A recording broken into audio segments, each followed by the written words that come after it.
আজকের ক্লাসের টপিকস হলো ল্যান্ডিং পেজ, কীভাবে ল্যান্ডিং পেজ তৈরি করতে হয়, এবং ল্যান্ডিং পেজের জন্য দুটো ক্লাস বরাদ্দ আছে, আজকের ক্লাসটা এবং নেক্সট ক্লাস। তো আজকের ক্লাসে আমরা মূলত বেসিক্যালি দেখবো যে একটা ফ্রি ব্লগ কীভাবে তৈরি করতে হয়, মানে ব্লগ স্পট থেকে আমরা একটা ল্যান্ডিং পেজ কীভাবে তৈরি করতে পারি, সিপি অফার এবং সেই ল্যান্ডিং পেজের সাথে ব্লগের সাথে কীভাবে ইনক্লুড করতে পারি, সেই বিষয়টা আমরা খুব কুইকলি আমরা দেখবো।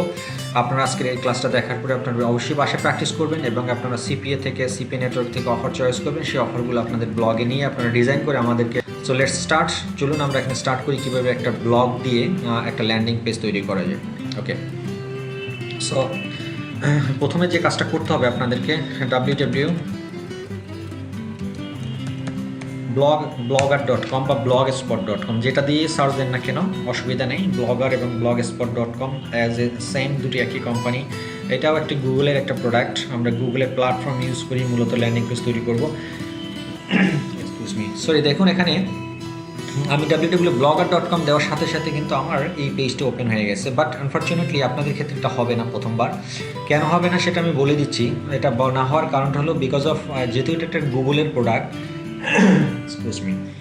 গুগলের প্রোডাক্ট, সেহেতু আমি অলরেডি আমার জিমেল অ্যাকাউন্ট, যে অ্যাকাউন্টটা দিয়ে আমি এই blogger.com রেজিস্ট্রেশন করছিলাম, সেই জিমেল আইডিটা অলরেডি আমি লগ ইন করা আছি। যেহেতু আমার জিমেল অ্যাকাউন্টে লগ ইন করা আছে, সেহেতু আমার এখানে আর কোনো ইউজার পাসওয়ার্ড চাচ্ছে না। যদি আমার এই জিমেল অ্যাকাউন্টটা আপনার লগ ইন করা না থাকতো, তখন কিন্তু আপনার এই blogger.com যে যখন আমি সার্চ দিয়েছিলাম তখন আমাকে বলতো যে তোমার ইউজার নেম এবং পাসওয়ার্ড ইনপুট করো।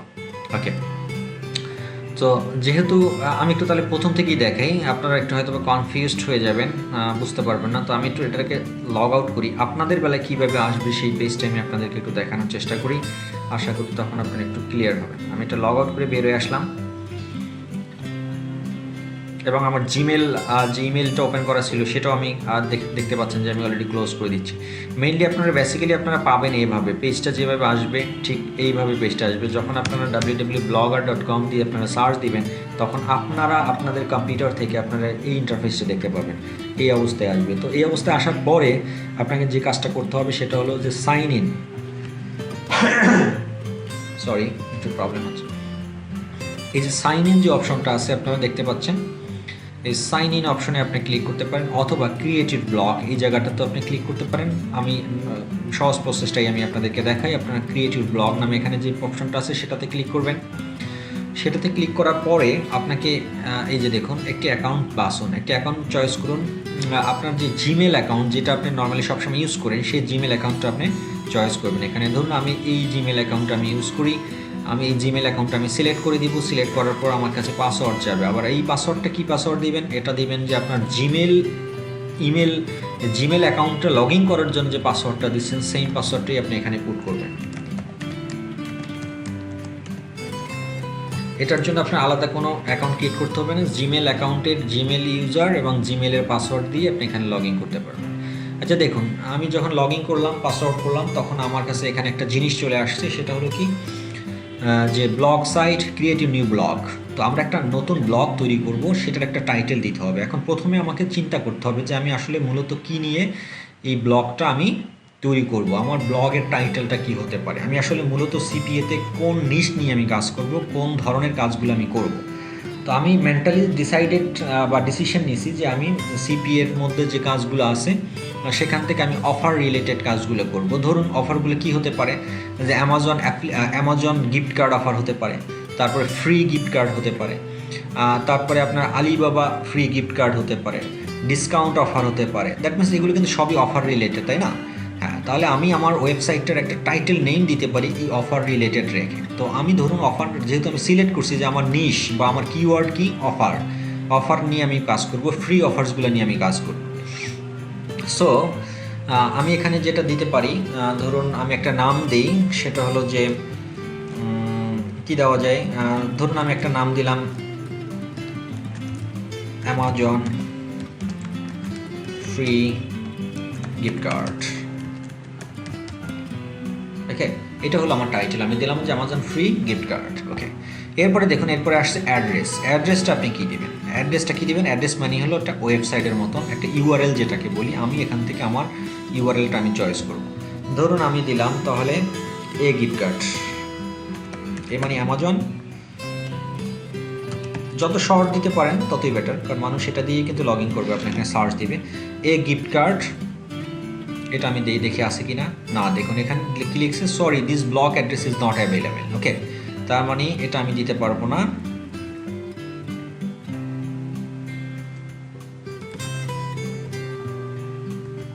এটাও নাই।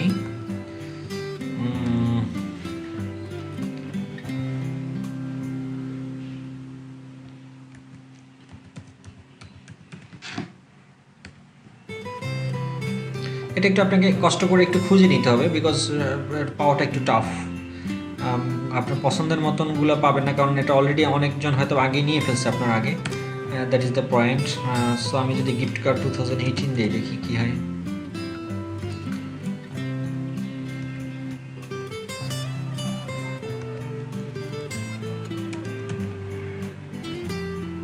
ইয়েস, আমি একটা ডোমেইন পেয়ে গেছি। দেখুন this blog address is available. কি লিখছে, নিউ গিফট কার্ড 2018.blogspot.com। এই জিনিসটা একটু কপি করে রাখবেন।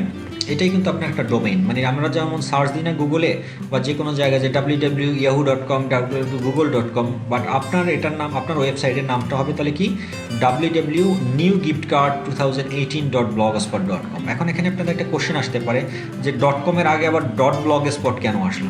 .blogspot হওয়ার কারণটা হলো যে এটা আমরা একটা ফ্রি ভার্সন ইউজ করতেছি ব্লগস্পটের, তাই না? তো যেহেতু ব্লগস্পটের একটা ফ্রি ভার্সন ইউজ করতেছি, এটা তো এই ডোমেইনটা তো আপনার ক্রয় করা ডোমেইন না, মানে কিনা কোনো ডোমেইন না, এটা একটা ফ্রি ডোমেইন আপনারা এই ব্লগস্পট থেকে নিয়ে ইউজ করতেছেন। যেহেতু তাদের জিনিসটা আমরা ইউজ করতেছি, সেহেতু তাদের নামটা তারা এখানে রাখবেই, এটা আপনি কোনোভাবে বুঝতে পারবেন। আপনি জাস্ট এই পর্যন্ত আপনার ফিক্স থাকবে, বাকি এই অংশটু আপনি চাইলে যে কোনো সময় আপনি চেঞ্জ করতে পারবেন। এটাই হলো এখানের একটা প্রবলেম বলতে পারেন। সো আমার ডোমেইনটা তাহলে কী হলো, www.newgiftcard2018.blogspot.com। ওকে, এটা হলো আমার নিউ ডোমেইন। এটা আমি একটু কপি করে রাখি। ওকে ফাইন, তার মানে আমার টাইটেল আমি পেয়ে গেলাম এবং ডোমেইন অ্যাড্রেসটাও আমি, ওয়েবসাইট অ্যাড্রেসটাও আমি পেয়ে গেলাম। ওকে, এখন আমার নিচ থেকে এখান থেকে আমাকে একটা থিম চুজ করতে হবে। থিম মিনস আপনাকে ডিজাইনটা চুজ করতে হবে যে আপনার ওয়েবসাইটের ডিজাইনটা আপনি কীভাবে চাচ্ছেন। ওকে, এখন বিষয়টা হলো যে এটা আমি আপনাদেরকে যেটা দেখাচ্ছি একটা বেসিক অপারেশন, মানে কীভাবে তৈরি করতে হয় সেটা। এরপরে আপনার একটু এটা নিয়ে সময় দিতে হবে আপনাদেরকে, অ্যাটলিস্ট মিনিমাম 2, 4, 5, 10 দিন আপনাকে, বা 1 সপ্তাহ ঘাটাঘাটি করবেন। এখানে আপনি একাধিক ফ্রি ব্লগ স্পট তৈরি করতে পারবেন, এখানে কোনো লিমিটেশন নাই।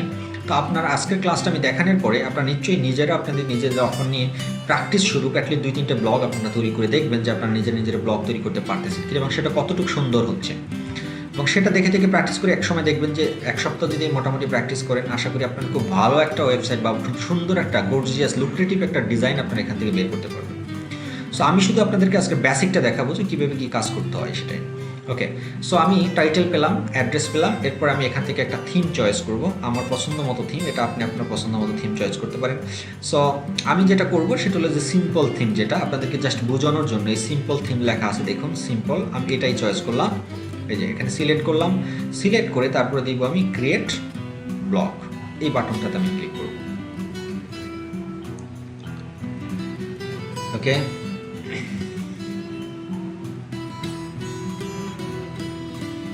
ফাইন, দেখুন আমার ব্লগ তৈরি হয়ে গেছে। এই যে দেখুন আমি নাম দিয়েছিলাম কি অ্যামাজন ফ্রি গিফট কার্ড, তাই না? হ্যাঁ, এই যে এখানে চলে আসছে অলরেডি। এখন আমি আমার এই ব্লগটা একটু দেখতে চাই। আমার ওয়েবসাইট কিন্তু অলরেডি ডান, মানে ওয়েবসাইট কিন্তু তৈরি হয়ে গেছে। কোনো ডেটা পাবেন না ওয়েবসাইটের ভিতরে, বাট আমার ওয়েবসাইট কিন্তু হয়ে গেছে। আচ্ছা, আমার ওয়েবসাইটের অ্যাড্রেসটা নিশ্চয়ই মনে আছে আপনাদের, আমি কপি করে রাখছিলাম। সেটা আমি যদি একটু নিউ ট্যাবের ভিতরে পেস্ট করি, এখানে দেখুন এটাই তো আমাদের ওয়েবসাইট অ্যাড্রেস ছিল, তাই না? New gift card 2018.blogspot.com। আমি যদি এটা দিয়ে একটু সার্চ দিই, দেখুন আমার ওয়েবসাইট কিন্তু চলে আসছে, বাট আমার ওয়েবসাইটের ভিতরে কোনো ডেটা নাই। আমি এই থিমটাই কিন্তু চয়েস করছিলাম, এটা একটা সিম্পল থিম, এই থিমটাই চয়েস করছিলাম, এই ডিজাইনটা আমি চয়েস করছিলাম। বাট আমার এই যে টাইটেল যেটা দিয়েছিলাম সেটা আপনারা দেখতে পাচ্ছেন যে অ্যামাজন ফ্রি গিফট কার্ড, এই লেখাটা চলে আসছে এবং আমাদের যে ওয়েবসাইট অ্যাড্রেস যেটা সিলেক্ট করছিলাম সেটাও চলে আসছে, বাট এটার ভিতরে কোনো ডকুমেন্টস বা কোনো ডেটা আমাদের ভিতরে নাই।